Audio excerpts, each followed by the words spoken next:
Welcome back to another episode of Harmonious at Lunch, the show that fuels your business success. I'm Brandon Gano, your host and guide through the world of harmonious business growth. Today, we're unlocking powerful strategies with industry experts to help your business thrive. If you're a business owner, entrepreneur, or executive, you are in the right place. Join me and our incredible guests today on the journey to clarity, growth, and success. It is time to revolutionize your approach to business. Let's dive in with another episode of Harmonious at Lunch.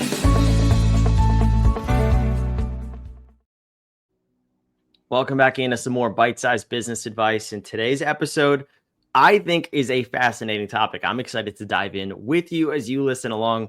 We're talking about the loyalty loop and how to get your customers and clients addicted, addicted to doing business with you and promoting you. This is awesome. This might just be the secret to growing your business. So let's dive in with Ray Lozano. Welcome to the show, and thank you for being here. Oh, man. No, I need to tell you thank you. I know you have a busy schedule and probably a lot of people that want to get on here. So thanks for choosing me. The list is long, my friend. I have millions of people waiting to get on the show. No, I'm just kidding. Yes, you had me, man. If there was, I'd probably have to start charging for these things. But no, we don't. We put out these episodes because I love helping people grow their business, find new perspectives, new lenses to look at their business through. And I think this topic, as a matter of fact, is something that I personally never heard. And you've got it down to a science of getting people loyal to working with a business. So I'd love to dive in. Why don't you talk to me about what the loyalty loop is? Because you've created this and you've an extensive and interesting background in it. Oh, thanks. Yeah, it's real interesting how this came about. So I came from a family that was crazy when it came to drugs and alcohol. My older brother, drug trafficker, my other brother, drinker and fighter. My sister probably did drugs this morning. Dad was drinking. And at age 9, something clicked inside my head. And I thought, why do people do drugs? And it started me on this lifelong journey to figure out why people did drugs. So in high school, I studied, marijuana and alcohol, which was real unusual. And as soon as I got out of high school, I started doing working as a volunteer at residential treatment. So I had opportunities to talk to all different types of people that had all different types of addiction. And then something occurred to me, and I thought, I wonder if we can reverse engineer addiction. If we can get to the place where the brain goes, I'm going to do drugs as opposed to doing something else, could we back the brain up to that point? I found it. And so it's kind of crazy. And I took my crazy idea to this hospital and I said, let's try this with kids. And they said, let's do it. We had like an 80% rate of success with kids not going back to drugs and alcohol about a year and a half after completing our program. And then they stopped tracking the kids. So then probation in California said, can you teach us this? And they started to see success on their kids becoming addicted to police officers and what the program was doing. Then parents asked me, can you teach us how to get our kids addicted to us? I don't know if you have kids or not, but there'll be a point when they're teenagers where you're going to feel like this valley is growing between you and them. And I see this all the time with parents. How do you reverse that to get the kids like addicted to you? So I taught parents how to do it. And then when the pandemic hit, those parents came to me and said, can you teach my staff how to get clients addicted to us? The businesses that have done this have seen a lot of success with clients. And it's a real simple example. Let's say you and your significant other decide to go to a Mexican restaurant, right? You Yelp all this stuff and you find a Mexican restaurant you want to go to that's, 4.8 stars. And you tell your neighbor, oh, we're going to this Mexican restaurant, right? And your neighbor goes, oh, that place is really good. But I know a place that might be a little bit better. Which one are you going to go to? Probably the one that your neighbor has just recommended you, right? And so that's what these clients do for these businesses is they recommend those businesses because they have an addiction to it. And that's what the loyalty loop is. It's getting your clients addicted to you as a business. I think this is fascinating. I will say I do have kids. They are 6, 4, and 3. At this point, they are addicted to me. And that little gap sounds amazing. I'm just going to put that out there, the little space. I don't need you addicted right now. Maybe when they're teenagers, we'll revisit. But anyway, all jokes aside, no, this is very, very interesting. And what you're saying is obviously applicable to businesses. Right. If a trusted person advises you on working with a business, a warm referral is always the best way to get business. It's the least expensive way. It's the quickest to convert into an actual paying client. But we can't rely on that but you're saying you have a way to make it maybe more consistent and more profitable anyway. So let's Perfect. unpack this. Well, let's talk about the brain science a little bit, because I'm curious to know some of the things that you've identified in everything from kids to drug addicts all the way through loyal customers promoting a business. Right. Okay. Let me run you through this scenario. Okay. And the more you can place yourself in this scenario, the more you'll get out of it, because your brain can't tell the difference between fantasy and reality. Okay. Here's the situation that you're in. You are running about 15 minutes late. You are in a Tokyo train station, and you have to catch this train that's going to get you to the next place on time, right? And get you your flight home. So as you enter into this train station, there's people all over the place. Nobody looks familiar. All of the sights and sounds and smells are just completely different to you. You're anxious because you're running 15 minutes late. You reach into your pocket and you pull out your phone because you don't know where to go. And when you look at your phone, you realize you cannot connect to the internet. Tell me right there, Brandon, how are you feeling? Panicked. Right. Keep going. Give me some more emotions. Well, fear comes up, confusion. Those are probably the main ones. Yeah, maybe some anxiety. Yeah. Right. Nervousness. Mm-hmm. All of these scenarios are running through your head, correct? Yep. You feel your heart beating really fast. Your mouth's getting dry. You're feeling anxious. You don't know what to do. And then something inside you just bubbles up. In the middle of this huge crowd, you start screaming, "Does anybody speak English? Does anybody speak English? Does anybody speak English?" And as you're screaming that in a panic, somebody turns around, walks towards you with a Japanese accent, but they tell you, "Oh, I'm fluent in English. How can I help you?" How are you feeling now? I feel much more relieved. Right. Do you feel hope? Yeah. You feel like you're going to be okay? Mm-hmm. Right. Let me ask you this. What has this person actually done for you? Absolutely nothing. Nothing. But they identified one thing, right? I speak your language. That's it. That is all that they have done, is they have identified that they speak your language. Your client, when they come into your business, they're like that person in that Tokyo subway, right? In that Japanese subway. They don't know what's going on, and their brain is thinking something different than what you're thinking. If you can go up to your client and make that connection right away that, hey, I speak your language, what's going to happen is you're going to make a connection. Now, let me ask you this. That individual that walked up to you and said, I speak English, are you going to listen to their instructions? Oh, yeah, of course. Yeah, without a doubt. If they say, hey, it's super busy in here, take my hand and I'm going to walk you to your train, are you going to hand them your hand? Yes, definitely. Exactly, right? And when they get you to the train and you're on time and you're waving goodbye because your train is leaving, are you going to tell that story? Oh, yeah. Yeah. When you get home and somebody says, hey, what was your trip to Japan like? You know you're going to talk about that guy, right? Or that person, right? That's what you're looking for. And there's a formula in that. There's a formula to be able to get people connected to you just like that individual. And all you need to do is you need to understand the language that your client speaks. I've been reading all these studies. After 2.5 years of being in your business, you have forgotten what it's like to be your client. After 2.5 years, doctors forget what it's like to be a patient. Those doctors who act more like doctors than a connection to their patient get sued more. Malcolm Gladwell talks about this in his book, The Tipping Point.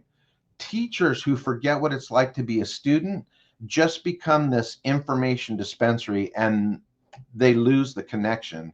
Parents who forget what it's like to be a teenager see this valley grow between them and their kids. That's what we're talking about, is that loyalty loop. You want me to teach you the language? I do, but real quick, what that just sparked for me, and maybe someone else that's listening had the same epiphany. It's oh man, what do they call it though? It's like the expert's curse, right? Where you can't put yourself in Right. the person's shoes who you're talking to, no matter the context, and Right. you're just talking over them. Is that Right. what you're explaining? Yes, that's the expert's curse, is right. Because what's happening is you are so entrenched in your business that you forget what it's like to have those questions, because you've already had those questions answered. We just did a huge symposium with real estate agents, because it's kind of a tough time for them. And they were like, oh my gosh, I have totally forgotten what it's like to be a person looking for a house right now. Yeah. and so, yeah, we've made that connection with them. So, That's yeah, cool. Okay, yeah, so step one is put yourself in your customer's shoes. right. Maybe that's not step one. That's my step one. Uh-huh. But Yeah. you tell me what is the path here? Step one is remembering what it's like to be your customer, Oh, going I was right. Look at that. all the That's way awesome. back. And not just like, oh, okay, I'm going to sit here for 2 minutes and remember that. I mean, write an extensive, man, it's awful trying to locate me. It's hard coming in. I don't even know what to ask when I'm sitting in front of you. I have no idea, and write all that stuff out and put yourself in those shoes. When I was working with kids that had an addiction, even though I've never had an addiction, I put myself in their shoes. What did it feel like, right? When I was working with probation, I had to do the same exact thing. And right now, my business is based off of what I'm talking about. This is crazy. I have a 92% retention rate. 92% of the people, when I finish, are already asking for the date for next year. And it happens almost every single time I do this because I use this loyalty loop with them over and over again. That's fascinating. I think everyone would like a 92% or a 50% retention rate in some cases. Heck yeah, man. Right. Yeah. Okay. So let's keep moving on though. Put yourself in your customer's shoes, ask those questions, have the beginner mindset, so to speak. Right. Then what?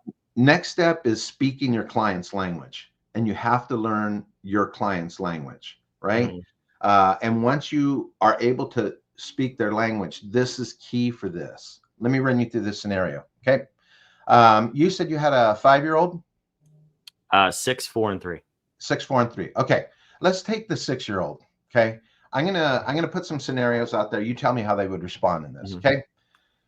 Your 6-year-old is sitting on a sofa watching something on their little electronic device. One of the other kids comes and they just rip it right from them. What does that 6-year-old do? Screaming. Screaming. Good. Yeah, you definitely have a 6-year-old. 6-year-old has their favorite little blanket. Somebody comes and rips that blanket away from them. What do? Also screaming. Scream. That's going to be the answer for all of them. 6-year-old wants to go outside. They can't go outside. They scream. 6-year-old wants a cookie before dinner. They can't have that cookie. What do? They scream. Time for a 6-year-old to go to bed. They can't go to bed, or they don't want to go to bed. What do? They scream. 6-year-old wets their little pants. What do? They scream, right? Everything is this big, huge emotional thing that happens to a 6-year-old. Now, normally I have a diagram for this, but this is what I want you to picture in your mind. This is how your 6-year-old's little brain thinks, okay? Small letter I, big letter E. I stands for intelligence. E stands for emotion. 6-year-olds speak more emotion than they do intelligence. Your client speaks more emotion than they do intelligence. Okay. That's the language that they speak. Now, you, Brandon, you're over the age of 6, right? How do you know? Some scenarios out to you. Let me throw some scenarios out to you, Brandon.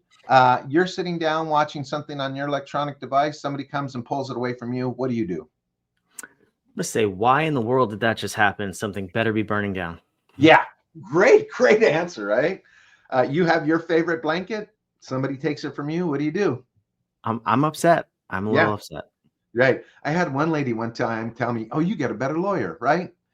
All of these scenarios, you're going to react different than your 6-year-old, right? Somebody tells you you can't go outside. You want to go outside. You'll probably go outside. There's a cookie there before dinner. You shouldn't eat it, but you want it. More than likely, you're going to eat it, right? Yeah. Time to go to bed. You're not ready to go to bed. That's usually the other way around for us, though. But yeah, right. I was going to say, no, always time to go to bed. Always time to go. Yeah, right. Yeah. And so you go to bed, right? You wet your pants. What do? It happens every day. Do you believe that? Yeah. I've just accepted it at this point. Oh, yeah. I love that. Yeah.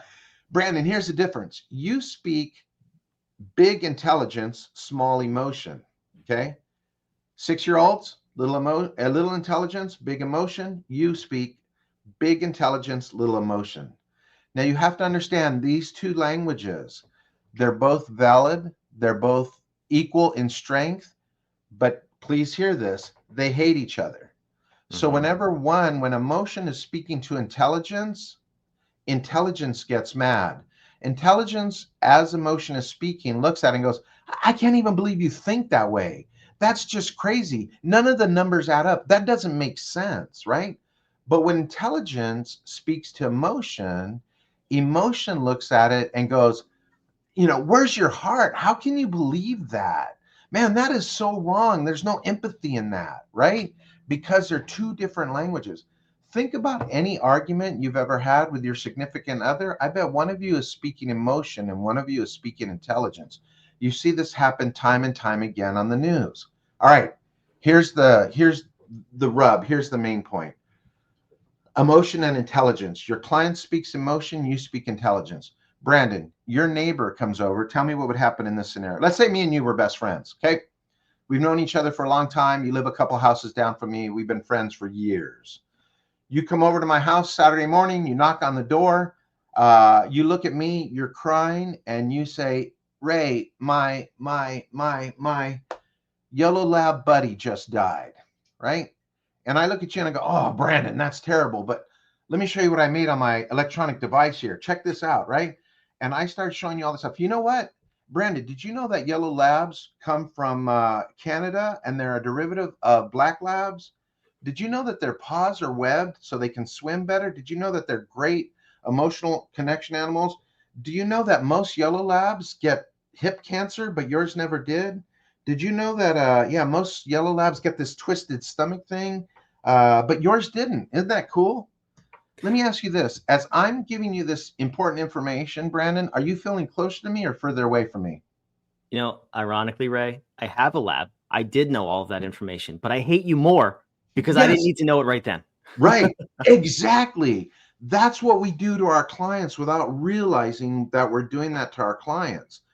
Our client is coming to us in an emotional state, and we are thinking that if I dump all this great information, they're going to get it, because you're talking to me in an emotional language and I'm talking to you in what? An intellectual language, right? All right, Brandon, here comes the test, right? Let's see if you remember this. Get ready. Let's see. You knock on the door. You're crying. I open the door. You look at me and you say, my yellow lab buddy just died. Brandon, what do you need from me right there? Just a hug, Ray. I just got it. Nailed it, sir. You got it, right? You need me just to throw my arms around you and cry with you, correct? That's it. Nothing else. And after I stand there and I cry with you for a few minutes, I bring you into the house. I sit you down at the kitchen table where you've sat 100 times before, get you a little piece of cake, maybe a cup of coffee, and I look at you and I just listen to you. That's it. Just listen to you. And then somewhere along the line, after you've told me these things, I'll look at my iPad and go, "Gosh, you know what, Brandon? This is super cool. Man, I'm reading here that most labs get hip cancer, but Buddy never did, right? Man, that's pretty awesome. And you know what? Most labs get this twisted stomach thing because they eat so fast, but Buddy never did, right? Huh. Am I giving you the same exact information as I did before, Brandon?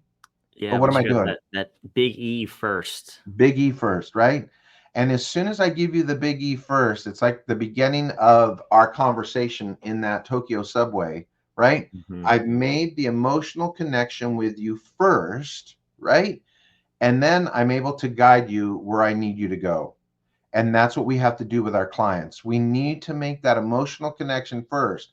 Hey, I understand what you're going through. Man, I know sitting across the table from me is probably pretty scary. What can I do to help you with that fear right now? Tell me all of your concerns. And this is it. And this is what I tell parents. This is what I told probation. This is what we did with our kids. Whoever asks the question guides the conversation. I can take you, Brandon, anywhere in this conversation. And you know this as somebody who does podcasts all the time. You can take somebody wherever they need to go or wherever you want them to go just by asking questions. Yeah. That's the part that parents forget when it comes to working with their kids or being with their kids. They get to the place where all it becomes is instructions.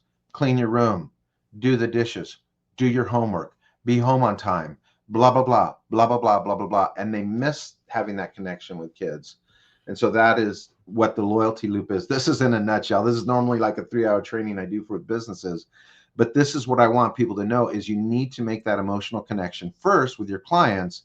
And once you do that, it sounds weird, you own them. You do. Yeah. No, it's 100% true. And I'm sure you have all of the data in the world to back that up. But I think we can, as human beings, just kind of picture any of those scenarios, whether it's kids, clients, friends, whatever, Right. where that is always true.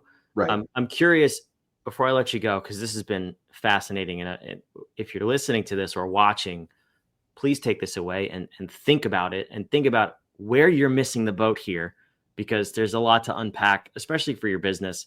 But also, this show is about building the whole entrepreneur. Take this into your marriage, into your parenting, and see where you're focused on that little I over the big E. Really super cool takeaway, Ray. I appreciate that. But in practicality for our business, let's say we have a business that's mostly online. Well, every business is mostly online. People are interacting with our public facing website or Google listing before a human being.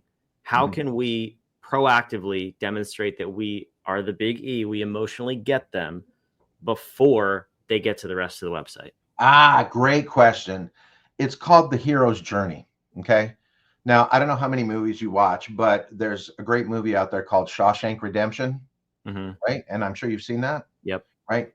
Andy Dufresne would have not made it through that prison life without Red, correct? I don't know if you're into the Lord of the Rings. Unfortunately, I've seen The Hobbit, but I haven't seen the Lord of the Rings. Okay. Frodo never would have made it to throw that ring into that river of lava without Sam, right? And so the thing is, the problem is most people on their website have it that I'm the hero. I'm the answer that you're looking for. And if we make our websites like that, we miss it. So what I want to do is on my website, when people look at my website, it's written with the hero's journey.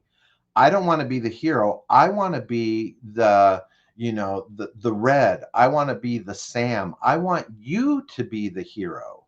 And I want to encourage you in that. I have 9 steps on how to do that. But if we're looking to be the hero, man, I'm the person that did this, then we miss it. And our client wants to be the hero. And that's what we need to do and set up on our websites.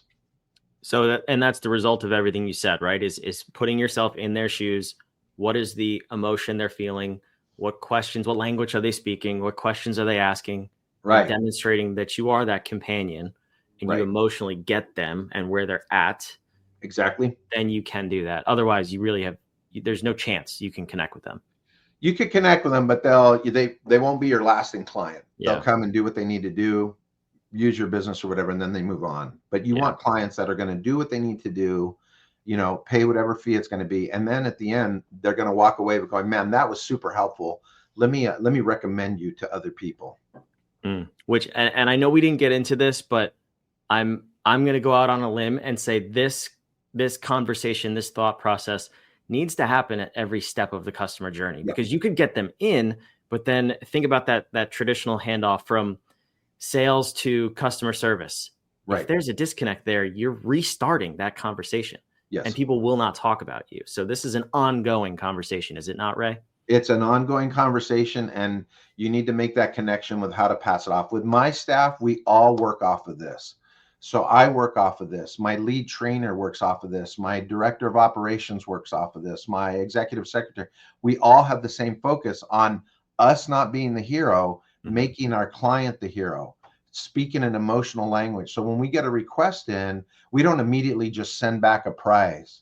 We send back a whole, just some questions like, man, thanks for finding us. What are you hoping to get out of this? What do you want to see happen as a result of you spending this amount of money with us? All that. And then once we've made that emotional connection and figured it out, then we can answer those questions, just like me giving you information about Yellow Labs after I made that emotional connection with you. Yeah, beautiful. Right. I love this. This is an episode that people should definitely listen to more than once. There's a lot of gold to unpack here. So I appreciate you coming. Where can the listeners go to learn more about you, about this system, the loyalty loop, and everything you have to offer? Right now, if they just go to Ray, R-A-Y, Lozano, Lozano.com, and they go to the contact page, we're in the process of finalizing our new loyalty loop website where we're talking about a hero's journey. We're going to lay all of this out. And we give out a lot of stuff for free on there. Like sometimes we have our PowerPoint on there that they can have. So yeah, we're here to make you, the hero. I love it. Ray, thanks for stopping by. No problem, man. I love this. So thanks so much, Brandon. I appreciate what you're doing. Thank you. Wherever you're watching, listening, raylozano.com is down in the show notes below.